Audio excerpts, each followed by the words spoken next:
Congress MP Shashi Tharoor episode గత కొంతకాలంగా ఆ పార్టీకి తలనొప్పిగా మారింది. పార్టీ లైన్కు భిన్నంగా ఆయన వ్యవహరిస్తున్నారని కాంగ్రెస్ హైకమాండ్ చేస్తున్న ప్రధాన ఆరోపణ. ఈ వివాదం ఇలా నడుస్తుండగానే కేంద్ర మంత్రి పీయూష్ గోయల్తో ఉన్న ఒక సెల్ఫీని శశి థరూర్ తాజాగా ఎక్స్ వేదికగా పోస్ట్ చేశారు. దీంతో ఏదో ఒక రోజు శశి థరూర్ కాంగ్రెస్ పార్టీకి గుడ్ బై చెబుతారన్న ఊహాగానాలు వినిపిస్తున్నాయి.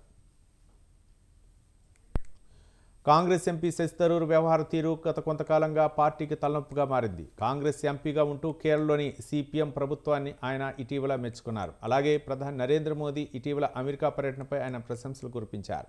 దీంతో పార్టీ లైన్కు భిన్నంగా వ్యవహరిస్తున్నారని శశి థరూర్పై కాంగ్రెస్ పార్టీ హైకమాండ్ మండిపడింది. ఇదిలా ఉంటే ఇటీవల బీజేపీ సీనియర్ నేత కేంద్ర మంత్రి పీయూష్ గోయల్తో తీసుకున్న సెల్ఫీని ఇటీవల ఎక్స్ వేదికగా శశి థరూర్ పోస్ట్ చేశారు. దీంతో శశి థరూర్ త్వరలో కాంగ్రెస్కు గుడ్ బై చెబుతారన్న ఊహాగానాలు రాజకీయ వర్గాల్లో చక్కర్లు కొడుతున్నాయి.